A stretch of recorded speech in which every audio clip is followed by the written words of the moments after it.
সম্পূর্ণ সুস্থ মণিমালা জলপরী বাঁশের বাড়ির দড়ি টানতে টানতে লোকটির কাছে নিয়ে যায়। তারপর তাকে যতীন ভাসমান বাঁশের বাড়িতে তুলে রক্ষা করে।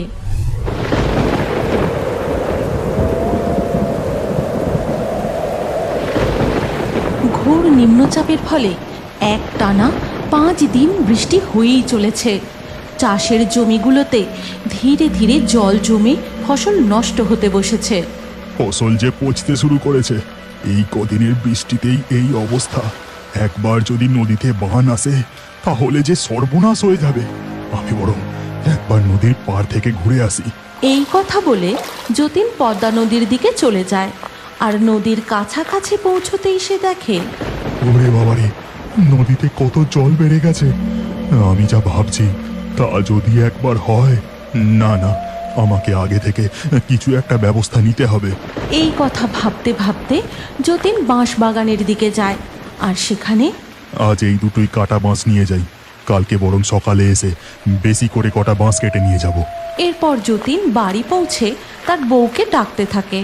লাবণ্য, লাবণ্য, কই গো? এ কি, তুমি বাঁশ কেটে কেন নিয়ে এসেছো? আর তুমি যে জমিতে গেলে ফসলগুলো কেমন আছে? নদীর যা অবস্থা দেখে এলাম তাতে বাঁশই আমাদের বাঁচাতে পারে। আর জমিতে একটাও ফসল ভালো নেই গো, বৃষ্টিতে সব নষ্ট হয়ে যাচ্ছে। এরপর ধীরে ধীরে রাত হয়ে যায়। আর রাতে যতীন, তার মেয়ে তিতলি ও লাবণ্য একসাথে খেতে বসে। গিন্নি, কালকে বৃষ্টিটা থামলে আরো কিছু বাঁশ কেটে নিয়ে আসতে হবে। অত বাঁশ দিয়ে কি করবে গো? নদীর জল একদম ভরে এসেছে, যে কোনো সময় বাঁধ ভেঙে বন্যা আসতে পারে। তারপর রাতের খাওয়া দাওয়া হয়ে গেলে সবাই শুয়ে পড়ে। এরপর রাত যত বাড়ে তার সাথে বৃষ্টির বেগও বাড়তে থাকে। সারা রাত ঝমঝম করে বৃষ্টি হয়েই চলে। ওদিকে বহু দূরে জঙ্গলের নদীতে দেখা যায়, আমি আর এগোতে পারছি না, আমি যে খুব আহত। তুমি আমাদের মেয়েকে নিয়ে নিরাপদ কোনো জলাশয় বা পুকুরে আশ্রয় নাও। তোমরা আমার জন্য চিন্তা করো না, আমার জন্য এই প্রবল নদীর স্রোতে আর দাঁড়িয়ে থেকো না, চলে যাও তোমরা। না মণিমালা, আমরা তোমাকে ছেড়ে কোথাও যাব না। মা, আমিও তোমাকে ছেড়ে কোথাও যাব না, কোথাও যাব না মা। ঠিক সেই সময় হঠাৎ নদীতে জোরে স্রোত আসে। আর সেই স্রোতেই আহত মণিমালা জলপরী নিজেকে আটকে রাখতে না পেরে জলের টানে ভেসে যায়। মা, তুমি কোথায় চলে যাচ্ছ? তুমি আমাকে ছেড়ে যেও না মা। ও মা, তুমি আমার কাছে আসো, যেও না আমাকে ছেড়ে। মণিমালা, মণিমালা, তোমার কিচ্ছু হবে না, আমি আসছি, আমি তোমাকে বাঁচাতে আসছি। হীরক কুমার, তুমি আমাকে বাঁচানোর জন্য স্রোতের মুখে এসো না, তাহলে যে তোমরাও ভেসে যাবে। দেখতে দেখতে মণিমালা জলপরী নদীর প্রবল স্রোতে অনেক দূর ভেসে যায়। আহত মণিমালা একটুও সাঁতার কাটতে পারে না। নদীর জলে ভাসতে ভাসতে সে বহু দূর চলে যায়। এরপর ধীরে ধীরে সকাল হয়ে যায়। আকাশের মেঘও একটু পরিষ্কার হয়। মা, আমি একটু খেলতে যাই না, কদিন থেকে বাইরে একটুও খেলতে পারিনি। বেশি দেরি করব না, এক্ষুনি চলে আসবো। না, একদম না, কোথাও যাওয়া যাবে না এখন। বৃষ্টিটা একটু থেমেছে, যাই আমি তাড়াতাড়ি গরুর দুধটা দুয়ে নিই। শোনো গিন্নি, পদ্মার কাছে ওই বাঁশ বাগান থেকে আমি কটা বাঁশ কাটতে যাচ্ছি, ফিরতে একটু দেরি হবে। ঠিক আছে, সাবধানে যেও। এই বলে লাবণ্য তাদের গরুর দুধ দুইতে শুরু করে। আর তিতলি পাশে দাঁড়িয়ে বলে, ও মামা, একটু খেলতে যাই না মা। ঠিক আছে, যা তবে। এই বর্ষা বাদলের দিনে বেশি দূর কোথাও খেলতে যাস না, কখন যে হঠাৎ বৃষ্টি শুরু হয়ে যায় তার কোনো ঠিক নেই। মায়ের অনুমতি পেয়ে তিতলি মনের আনন্দে খেলতে চলে যায়। এই চল না, আমরা সবাই মিলে নদীর জল দেখতে যাই। নদীতে অনেক জল বেড়েছে। না না, নদীর কাছে যাওয়া ঠিক হবে না, ওখানে বিপদ হতে পারে। চল না, কিচ্ছু হবে না, আমরা দূর থেকে নদীর জল দেখেই চলে আসবো। ঠিক আছে, চল তবে। তিতলি ও তার বন্ধুরা মিলে খেলতে খেলতে পদ্মা নদীর জল দেখতে চলে যায়। আর ওদিকে যতীন বাঁশ বাগানে। বাঁশগুলো কাটা হয়ে গেছে, এবার তাড়াতাড়ি বাড়ি নিয়ে যাই, কাজ শুরু করতে হবে। এমন সময় যতীন হঠাৎ নদীর পাড় থেকে কার যেন কান্নার শব্দ শুনতে পায়। নদীর দিক থেকে কার যেন কান্নার শব্দ পাচ্ছি না। হ্যাঁ, যাই একবার গিয়ে দেখি। যতীন নদীর পাড়ে গিয়ে দেখে এক আশ্চর্য ঘটনা। নদীর ধারে একটা গাছের গুঁড়িতে আটকে রয়েছে এক জলপরী। যতীন তার কষ্ট দেখে তার কাছে যায় আর জিজ্ঞাসা করে, জলপরি, তুমি তো আহত, তুমি এখানে এলে কিভাবে? বন্যার স্রোতে আমি আমার পরিবার থেকে বিচ্ছিন্ন হয়ে চলে এসেছি। আমি আর পারছি না, মনে হয় এবার আমার সময় হয়ে এসেছে। তুমি চিন্তা করো না জলপরি, আমি তোমায় সুস্থ করে তুলবো, তোমার কিচ্ছু হবে না।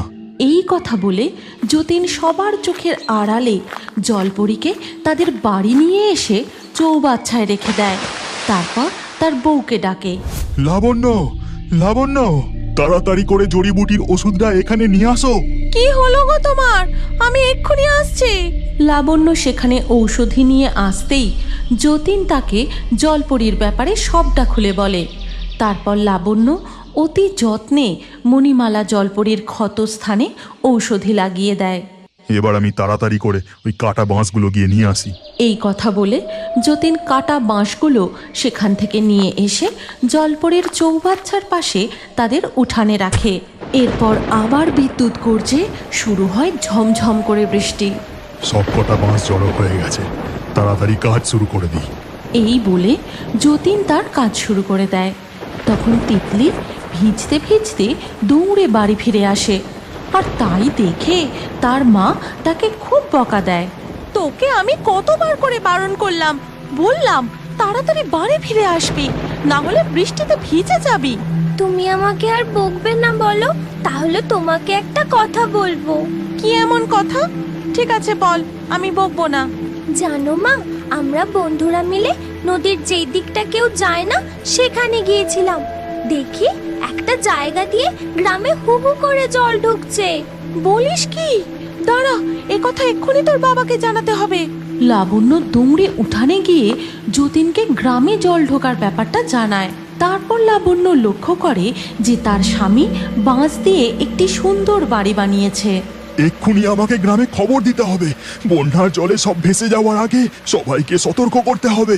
এই কথা বলে যতীন সবার বাড়ির সামনে গিয়ে গিয়ে গ্রামে জল ঢোকার খবরটা দিতে থাকে। শোনো গো শোনো, পদ্মার জল গ্রামে ঢুকতে শুরু করেছে, তোমরা যে যা পারো ঘর ছেড়ে দূরে কোথাও চলে যাও, উঁচু স্থানে আশ্রয় নাও। এরপর গ্রামের মানুষজন বন্যা থেকে প্রাণ বাঁচাতে যে যেখানে পারে নিরাপদ জায়গায় চলে যায়। ততক্ষণে নদীর জল উপচে গ্রামে প্রবেশ করতে থাকে। যতীন বাড়ি ফিরে গিয়ে তার মেয়ে, বউ ও গরুকে নিয়ে জলে ভাসমান বাঁশের ঘরে আশ্রয় নেয়। এরপর জল বেড়ে বন্যার আকার ধারণ করে। তখন তিতলি হঠাৎ লক্ষ্য করে, মা, বাবা, ওই দেখো কে একজন জলে ভেসে যাচ্ছে। ও যে সাঁতার কাটতে পারছে না, এক্ষুনি ওকে জল থেকে টেনে না তুললে বিপদ হয়ে যাবে। কিন্তু তাড়াতাড়ি ওর কাছে পৌঁছবো কি করে? এমন অবস্থা দেখে জলপরী বলে, চিন্তা করো না, তোমার এই বাঁশের বাড়ির সাথে যে দড়িটা বাঁধা আছে এটা আমি টেনে ওই লোকটার কাছ পর্যন্ত নিয়ে যাচ্ছি। সম্পূর্ণ সুস্থ মণিমালা জলপরী বাঁশের বাড়ির দড়ি টানতে টানতে লোকটির কাছে নিয়ে যায়। তারপর তাকে যতীন ভাসমান বাঁশের বাড়িতে তুলে রক্ষা করে। ধন্যবাদ জলপরি, তুমি আমাদের এই ভাসমান বাঁশের বাড়ি টেনে না নিয়ে গেলে ওদের বাঁচানো সম্ভব হতো না। এই বন্যার জলে যারা যারা ভেসে যাচ্ছে তাদেরকে আমাদের রক্ষা করতে হবে। এই বলে মণিমালা জলপরী দড়ি ধরে বাঁশের বাড়ি টেনে নিয়ে যেতে থাকে, আর কাউকে ডুবে যেতে দেখলে তাকে বাঁশের বাড়িতে তুলে রক্ষা করে। তোমরা কি জানতে চাও এরপর মণিমালা জলপরী তার স্বামী ও মেয়ের কাছে ফিরে যেতে পারবে কিনা? তারাও কি এই বন্যার হাত থেকে রক্ষা পেয়েছে? পরের এপিসোড দেখতে চাইলে কমেন্টে নেক্সট পার্ট অবশ্যই লিখো। পিকলু মৎস্যকন্যাকে কাঁধে তুলে নিয়ে তার বাড়িতে নিয়ে যায়, আর তাদের বাড়ির পিছনের যে বড় চৌবাচ্চা আছে তার মধ্যে লুকিয়ে রাখে, এবং গ্রামে এক ভয়াবহ বন্যা দেখা দেয়। একদিন বিকেলবেলা গ্রামের ছোট ছোট ছেলেমেয়েরা মাঠে খেলা করছিল। ঠিক সেই সময় হঠাৎ করে আকাশটা কালো মেঘে ছেয়ে যায়। তখন তিতলি বলে, এই তাড়াতাড়ি বাড়ি চল, দেখ আকাশটা কেমন কালো মেঘে ছেয়ে গেছে, মনে হচ্ছে এক্ষুনি বৃষ্টি নামবে। আরে দাঁড়া না, আর একটু খেলি, এখনো তো বৃষ্টি নামেনি। এই বলে তারা আবার খেলা শুরু করে, আর সাথে সাথেই বৃষ্টি শুরু হয়ে যায়। এই পিকলু দাদা, বৃষ্টি শুরু হয়ে গেছে রে, এবার তো বাড়ি চল, না হলে আমার মা তো খুব বকবে। দূর ভিতুরাম, তোরা বাড়ি যা, আমি বরং একবার নদীর পাড়ে যাই। এই বৃষ্টিতে নদীর পাড়ে অনেক কই মাছ উঠবে, আমি গিয়ে ধরে নিয়ে আসি। তোরা কি কেউ যাবি আমার সাথে? কিন্তু কেউই তার সাথে যেতে রাজি হলো না।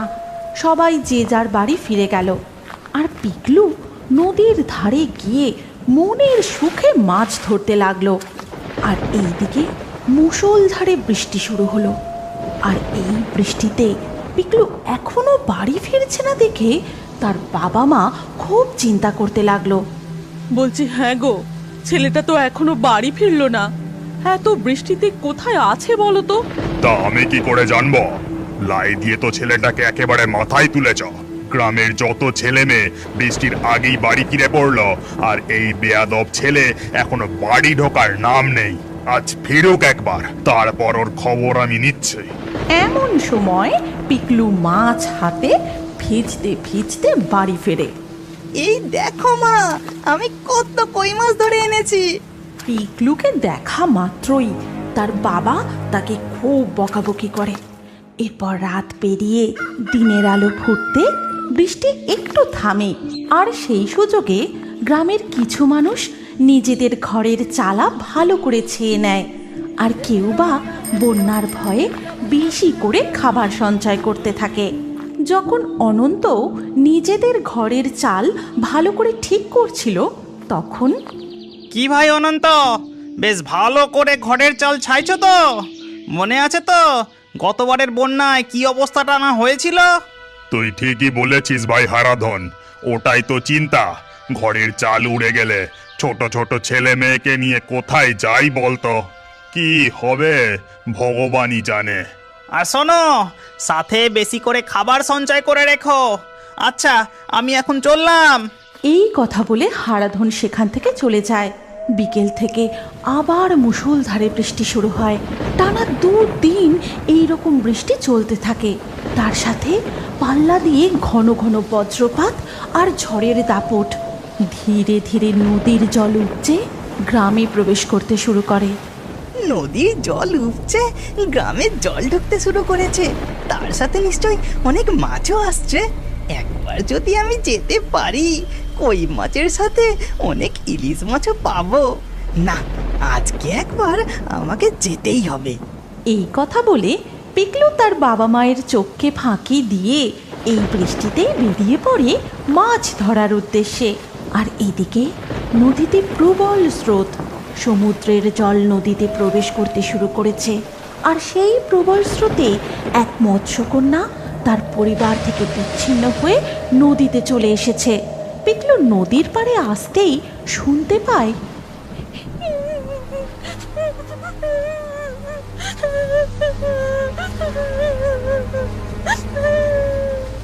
এ কি, এই এত বৃষ্টিতে এখানে কে কাঁদছে? তারপর পিকলু এদিক ওদিক তাকাতেই দেখতে পায় নদীর পাড়ে এক গাছতলায় অদ্ভুত চেহারার একটি মেয়ে বসে বসে কাঁদছে, যার উপরের অংশ মানুষের মতো আর নিচের অংশ একটি মাছের লেজ। পিকলু তৎক্ষণাৎ তার কাছে গিয়ে বলে, কে তুমি? আর তুমি এখানে বসে কাঁদছো কেন? আমি একজন মৎস্যকন্যা, জলের প্রবল স্রোতের কারণে আমি আমার পরিবার থেকে বিচ্ছিন্ন হয়ে এখানে চলে এসেছি। আমার খুব ভয় করছে, আমার বাবা মা কোথায় গেল, আমি তাদের কাছে যাব। তুমি একদম ভয় পেও না মৎস্যকন্যা, তুমি ঠিক তোমার মা বাবার কাছে ফিরে যাবে। কিন্তু এখন তুমি এখানে থাকলে পাশের জঙ্গলের জন্তু জানোয়ার তো তোমার উপর আক্রমণ করতে পারে। তাছাড়া গ্রামের কেউ যদি তোমাকে দেখে ফেলে তাহলে তোমার বিপদ হতে পারে। তুমি বরং আমার সাথে আমার বাড়ি চলো। নদীর স্রোত কমে গেলে আমি আবার তোমাকে নদীতে ছেড়ে দিয়ে যাব, কেমন? কিন্তু আমি তো জল ছাড়া থাকতেই পারি না। চিন্তা করো না গো মৎস্যকন্যা, আমি তোমার থাকার সব ব্যবস্থা করে দেব।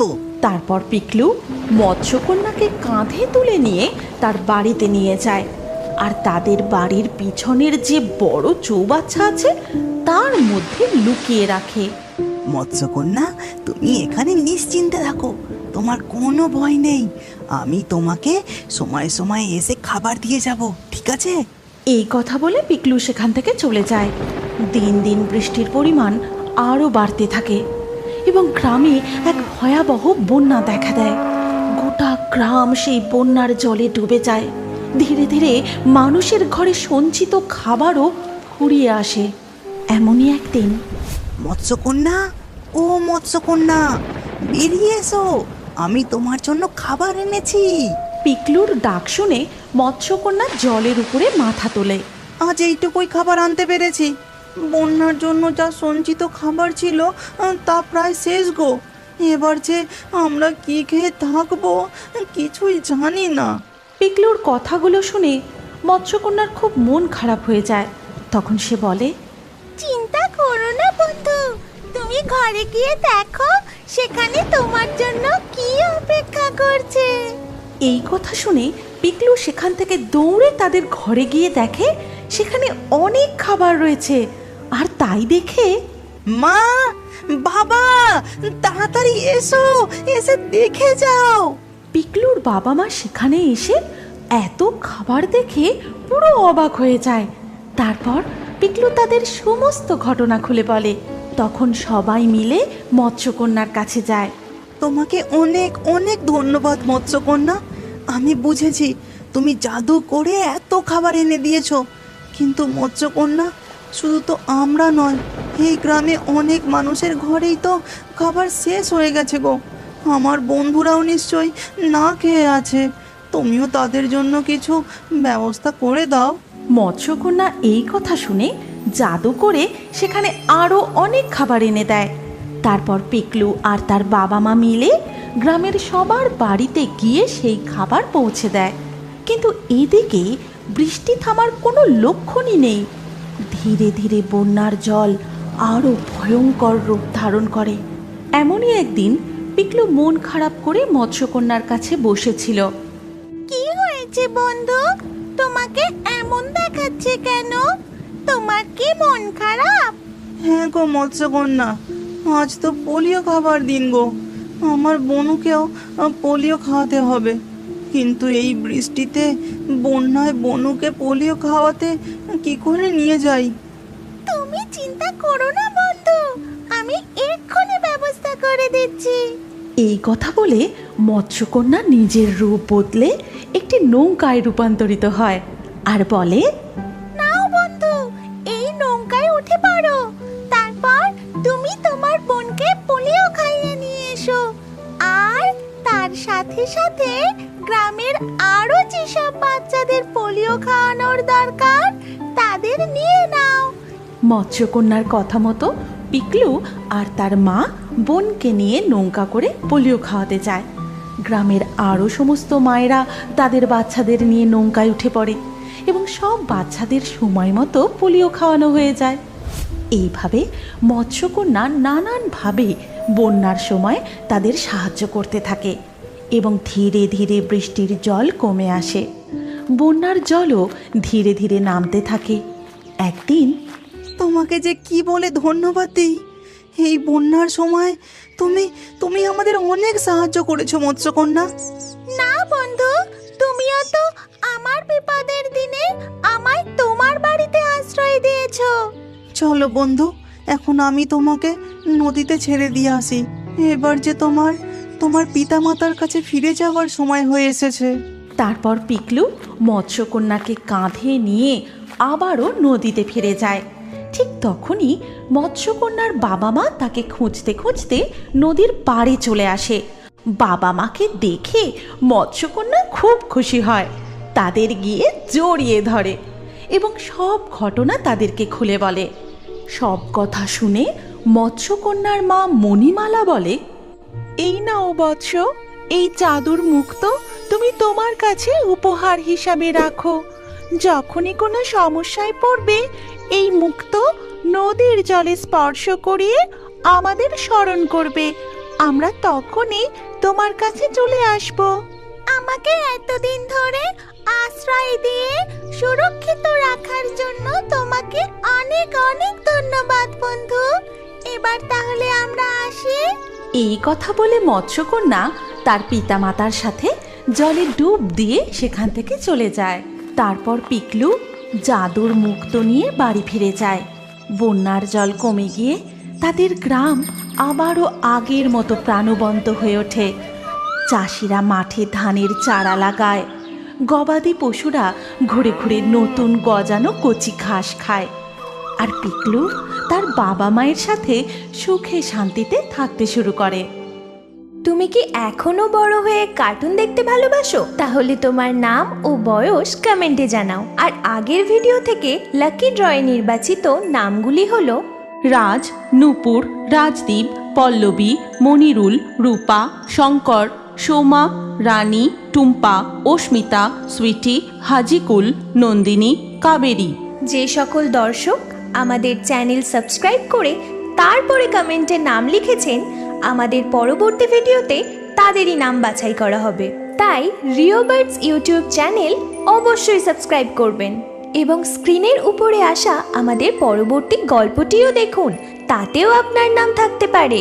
না থাকলে আবারও আপনার নাম পরবর্তী ভিডিওতে লিখে দিন। কি ভাবছেন? তাড়াতাড়ি ক্লিক করে দেখুন।